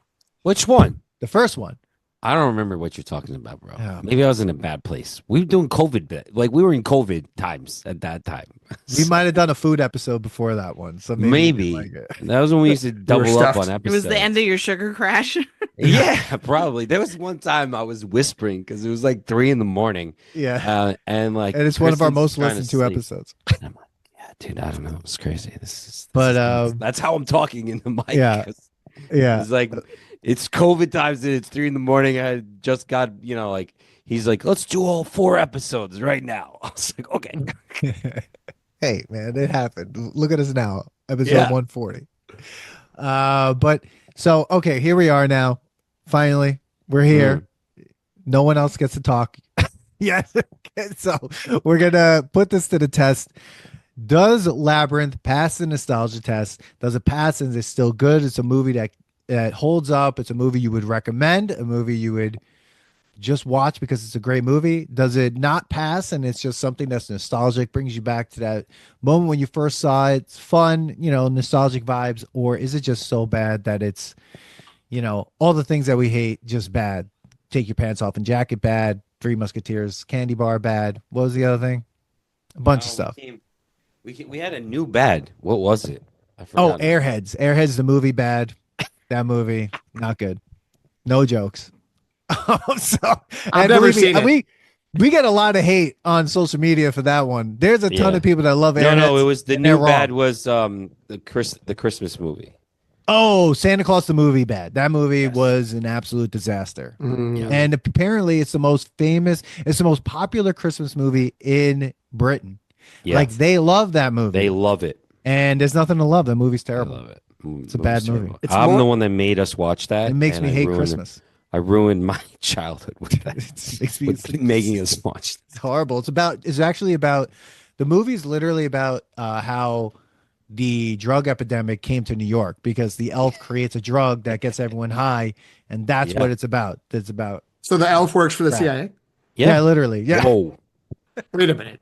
Yo, Wait a minute. PT, coming with hot takes. Santa Claus the movie is one of those movies that only exists as a VHS box in the video store of my childhood. I never watched it. Oh, Okay. I thought you said- Now I know not to. Like you say that and I'm like, oh yeah, Santa Claus the movie. I knew that from growing Yeah. up, but I didn't. I knew it from seeing it in the store and never choosing to rent it when I was a kid. There you go. PT for Don't- real. I thought you meant it existed as a VHS box with no VHS tape in it. I thought it was just like an empty box. I'm like, It was like coal. That was like my parents' version of coal was they gave me empty Empty VHS VHS box. tape boxes. oh, was my parents gave an empty box to my brother one year, and all he did was throw it behind him and went on to the next thing. I was like, that didn't help. Not shocking. That's at all. shocking. All right. All right, So remember does we it said pass no the more nostalgia talking, test? Dan? It's true. Things happen. Does this pass the nostalgia test? Let's start with our guest, Jen. Let's start with you. Does Labyrinth pass the nostalgia test? So I'm going to go with yes. I would say that there are some things in here, as we've discussed, that are somewhat dated, right? They were products of the times, potentially, and or the people making this movie. But I'd say at the end of the day, we were talking about Wizard of Oz and Alice in Wonderland, Grimm's Fairy Tales as being influences on this movie.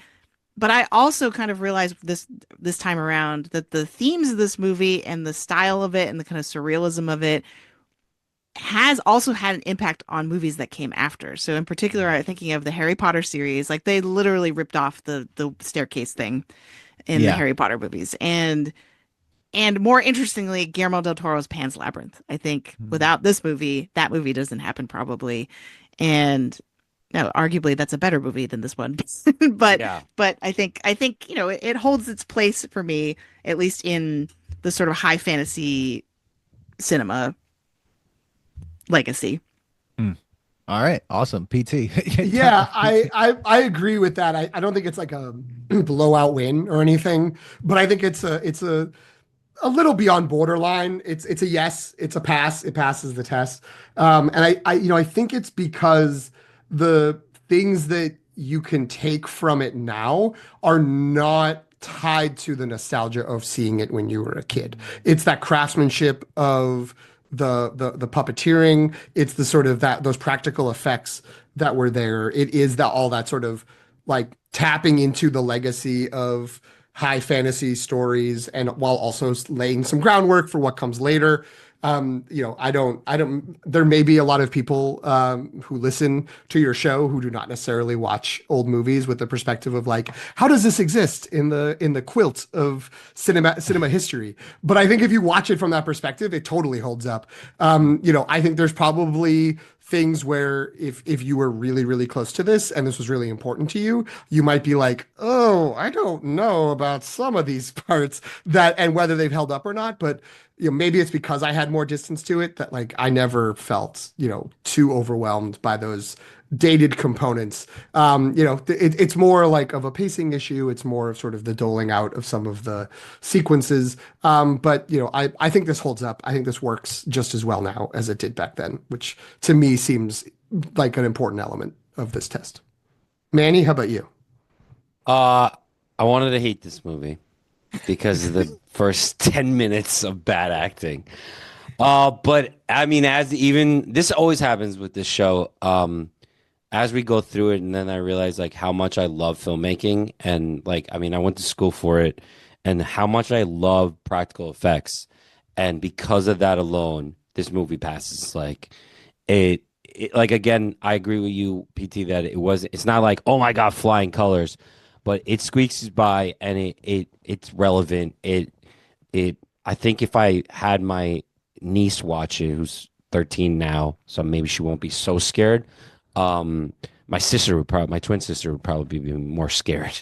They'd probably be like, "Oh, it's kind of cool." I mean, it's entertaining. It has ADHD moments. So as a child, if I was thinking as a child, it keeps you, especially in the world we live in now, where it's 3-second, scroll. I need something new to pay attention to.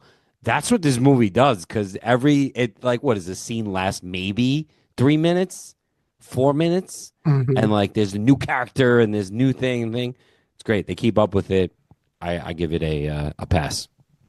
Wow. I did not see that coming, Manny. Really? At all. Like, no. I love like puppeteers and practical effects. Like, yeah. That's like huge on my part. Like when I'm watching something, I was like, that artwork is insane to me. So. Well, I mean, before I give my test, a couple people on social media have reached out. At Purple Chicken 1976 on TikTok said, like, this movie still makes me nostalgic to this day. In 1 year and 3 months, it will be 40 years since this came out. And he said, still fire almost 40 years later. Slammer 13 said, this movie is a total classic, singing puppets and David Bowie. Enough said. On Instagram, it's getting people love it as well. On Discord, someone was talking about it as well. I'm not gonna be able to get to everyone. And here, haven't seen it, but I could say he loves listening to David Bowie. So yeah, there's a lot of people loving this film, and it holds a special place in their heart and everything. I think I'm like right on the border of it being passing, so I'm gonna pass it because it definitely does squeak by in that way, and I think it does because what everyone here said, it's like it is at watching Jim Henson create an entire world the way he did was just crazy impressive.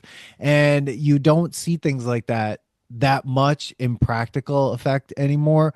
And he took a big swing.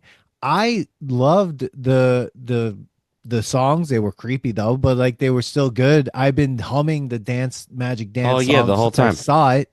Yeah, and David Bowie's awesome. And truthfully, the story's really weird, but I loved it. And I think in the end, did it drag a little bit? Yeah, but it might have been because I was tired when I was watching it. But I think all in all, I think it passes the test. It is something that I would definitely rewatch, and I think definitely recommend everyone listening to this to watch Labyrinth if you haven't seen it. It's definitely quite an unbelievable experience to see. So Before we wrap up, I have a question for Petit.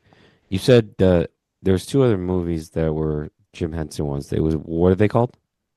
Well, it's the Great Muppet Caper, which is the Okay. second of the Muppet movies, and then the Dark Crystal. And what that's the one I what is gotta the see. Dark Crystal about?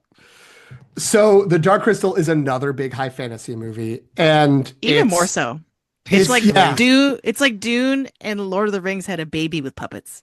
yeah. Wow. And okay. and so basically, it's that there's these sort of elders of this fantasy world who have split their they're split their bodies into two sides. There's the sort of evil, scheming, like commercial materialistic side who are in charge of everything, and they have this dark crystal that helps them run the world. And then there's these like very nice, genteel, philosophical people, and the Skeksis, who are the people who are the evil people, are trying to like keep themselves alive without remerging with their other their other sides who are like basically making noise of like we got to come back and like yin and yang together, and they're like no, we just want a yang. Are And there then any there's like a humans? hobbit like gelflings who are like setting off on a quest to like exist in this world and do some stuff. So It's there's no insane. human characters in No this. human characters, there's no songs, it's all Really? weirdness. It's all Muppets. It's all puppets, and it's I Oh, think it's puppets. under 90 minutes. I know you'll love that, Manny. It's under Yes. 90 minutes. It still feels really long, like just because it has that pacing. I've loved this movie. Like I'm way into it, but even I know that when I put it on, it's only gonna be an hour and a half. That kind of feels like closer to 3 hours. Okay. But I think it's still really worth it. And it just has this like if you were like Labyrinth, I love the like lore and the world building of it. It's like, what if none of the humans were there and it was just weird creatures, like, and it was Okay. just in a weird fantasy world? Then I think, and then it's worth checking. Yeah, I out. think I'm gonna give it a shot because obviously, like I told you, I like practical effects. So I think you'll like it a And I lot. was like, oh, there was only two humans in this one, not counting the two parents in the beginning. And I was like, that's cool. I'm gonna give that a shot. Thanks for the recommendation. Hey, and The review. parents could have been puppets in this one too. I mean, They it was- could have. They didn't even have to exist. They could have just been on the phone. Like, Yeah, they could have been like, we're on off-screen, vacation. just Like, yelling. why? Yeah, exactly. Yeah, yeah. Yeah. Um, They had to put in the shoulder pads in there, though. Those shoulder pads are crazy. One thing, because we're talking about the parents and we're just wasting time. Sorry, Jen. Sorry, Dan. So there was a person who was cast in this movie to be the mother, who had a second job, which was choreography of the puppets.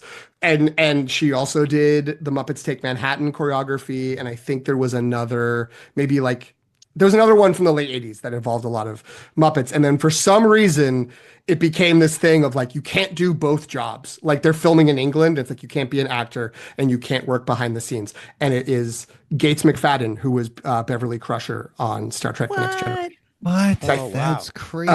And she was a Muppet choreographer for the 80s, but also trying to act. And she thought she would be the mom in the shoulder pads. And they told her, like, after she did a lot of the choreography, like, actually, we have to cast someone else. Wow. God, All right. Crazy. that is Another weird. great fact coming out here. Well, here we are at the end. This has been an unbelievable conversation. And it brings a whole other love of this movie. I feel like definitely these movies. I feel like this is the thing I've learned. Like you said, man, like after watching them, you watch them, you're like, I don't know, and then the conversation happens. It's like, oh, like Yeah. it kind of brings to light a lot of different things. So thank you both for coming on, PT and Jen. Thank you. This has been outstanding and so much fun. I totally forgot to say in the beginning of the show, definitely congratulations on 100 episodes and plus now. I mean, it's amazing anytime podcast gets to this level of episodes and content. It's just so amazing. Everyone's got to check out the Long Take Review on Substack and everywhere you get your podcast. But Jen, PT, tell the audience a little bit more about what you do as a Long Take Review so that they can like get obsessed with it. Sure. So the Long Take Review, our tagline is for professors who talk about film, providing insight, not assigning homework. PT helped me come up with that. It's our cute tagline. But really, we are the rhythm of our show is largely determined by the Oscars, and so that's kind of our season. Is like we start the beginning of the year after the Oscars, and we prioritize new movies that are potential awards contenders. We do big blockbusters and stuff like that too, especially during kind of the off season, and PT's always angling for like, well, can we do this? Can we go back and talk about older movies? So he's really representing the nostalgia test, I think, on our That's show. awesome. Yeah. But yeah, PT, what else can we do to plug the show? I mean, yeah, it's mostly speaking about new movies and the sort of current, rewarding of new movies through various award shows, speculation around that, or reactions to the checkpoints along the way to the Oscars. We also talk about some Oscar history. We'll do some retrospectives if a new movie comes out for a franchise or a series of movies to sort of look back on that. And we have as Dan said, a long history now of episodes you can go back to, which you can look for us on Letterboxd at LTR Pod. There's an account there that gives all the reviews. It gives some lists of things that we have done that you can link out to. You can check it out on Jen's Substack, thelongtake.substack.com. You can also follow us on Instagram, Threads, or Blue Sky at The Long Take Review. We would love to have you around, and you can listen to me extend episodes an extra 10 or 15 minutes with Jen instead of just with Dan. And if you guys don't think that when this recording's you don't think when this recording's over, I don't have two more things I want to say that I don't think fit? Like, don't worry about it. I do. So I got two more. Well, I got two questions then about my God thing. Talking about Oscars, what was your favorite movie this year? Because I don't really watch new movies, so I'm just trying to get like a recommendation.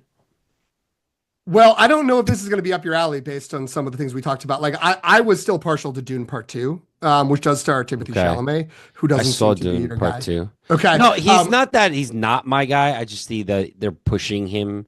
I think he's good. I like Willy Wonka wasn't bad. I mean, but I don't know why everybody loves Dune. I didn't think it was like that crazy. But I guess I just I need to like focus on that movie instead of like double screening. You guys would probably like The Substance. Okay. That would be out of the Best Picture nominees, that'd be probably the one that I would recommend the most, partly because it's clearly inspired by like 80s fitness videos. Oh, cool. In some parts. 80s fitness videos mixed with Cronenberg and Carpenter body horror. My parents accidentally watched that movie and they said we were interested, and then they watched it like we didn't know what it was, and I'm like, did you finish it? They're like, well, yeah, we had to see what happened at the end, but it was horrible. Yeah, I did see the one that won. Honora. She played Honora. I did watch that. And I enjoyed it. It was an interesting pace of that movie. It was cool. I thought. I don't know if it deserved to win because I haven't seen any of the other ones. So that's probably second place for me. That's why I like that winning. But I was gonna say that's why you should listen to our show, because people who listen to our show say that they do so for one of two reasons: either because we can keep them up to date. We watch the movie, so you don't have to. But then there's also the crowd that likes the English major style deep dives.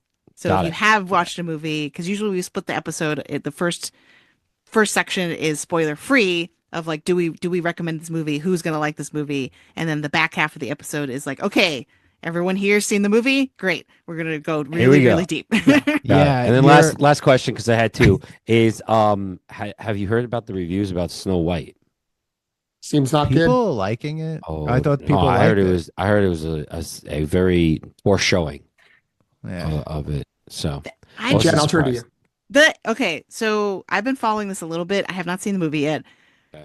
but it's really weird because it's like mostly bad reviews, but peppered with so like initially, and I have a feeling this is like the social media embargo got lifted, and then the people who liked the movie, the people who liked the movie, they're like, go at it, right? Yeah. But there were some weird headlines that were like, this is surprisingly one of the best live action Disney movies, which is not, the bar for that is not super high. No. But I was surprised by that. And a lot of people were saying that Rachel Zegler is like the perfect Disney princess. Like, I feel like I've heard a lot of very effusive headlines, but then when I talk to actual people, they're like, no, it's bad. So Okay. make I of mean, that what I you always will. wait for live actions to come on like streaming, Mhm. Right. just because I don't, I know this is this generation's movie, but like I always like the classics, but Yeah. I just don't get why they have the dwarves are CG. Like, that's It was a whole thing, right? And then it just made no sense to do it. Like you're just taking jobs. Really, like that's what happened. yeah, I like mean, why not just give them the jobs? Like there are plenty of little well, people that what- There are. could take That's a these whole- jobs. Like yeah. I don't get it. Yeah. I don't know. Especially I your mean, Disney. Warwick Davis will do anything. Like, just like right? he's in Labyrinth, right? Like, He's in Labyrinth with Kenny Baker and Jack Purvis Yeah, of Star like- Wars fame. I mean, it just is really funny. I think it just all came down to, I don't know. It truthfully, like the live action Disney movies are weird. I saw Aladdin, I saw Beauty and the Beast and Aladdin, I think at the at El Capitan here in Hollywood. Sure. And that was like the way to watch it because they put on a whole like thing, like it's a whole thing, right?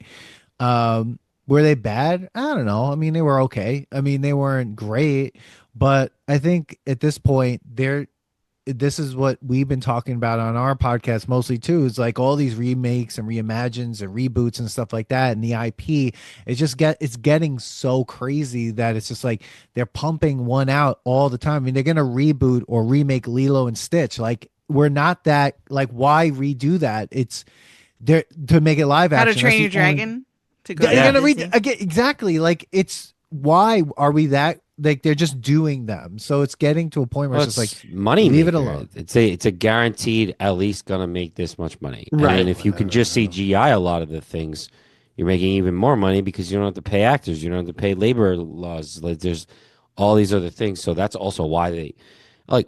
Do we want to get 7 little people or just CGI it and not pay well, them? they could, Like, well, it's a whole conversation. I mean, I think this is just a symptom of like people are just don't want to go to the movies. I mean, the last movie I went to was A Complete Unknown. That was the most recent. It was from this year, and I loved it. It was me. Beetlejuice was the last movie I went to. I The spent Beetlejuice $50 movie. and I was Well, fucking pissed off. Well, you bought stuff there, and I told 50 you bucks. should have fucking brought 50 your own bucks. snacks. And that Yeah, was I your hadn't own- gone in a long time, and I spent way too much money. Yeah, So- and I got the guy didn't want to tell me about the deal because Tuesdays are supposed to be half off. I ended up spending $50 alone. And I'm like, this is crazy. At least you got to see a masterpiece of cinema like Beetlejuice. Oh yeah, That was a great movie. And the extra half hour or 45 minutes that didn't need to be there. yeah. But If Tim okay. Burton did Labyrinth, there would be someone that was needed to be sewed up. That He loves the the sewing and stapling people. So here we're. I don't even know where I am Doesn't at this matter. point of saying goodbye. But like, thank Check you out so the long much. take review, everybody. Check out the long take review. The Brutalist episode was unbelievable. It was one of the best episodes I listened to for the Oscars. You did such an amazing job. That was a killer episode for an unreal long movie. So listen to that episode too. But like, also just want to take time to also say, watch the new season of Beta Blocks right here. My co-host Manny Coelho with the Movers Group. They're on the season of Beta Blocks. Out Season there. 16. Season 16, reality show for entrepreneurs, learning all about being entrepreneurs, pitching your ideas, and support, man. Support them. Hint, really watch episode 5. There we go. Watch episode 5, everybody. Oh. A bunch of times.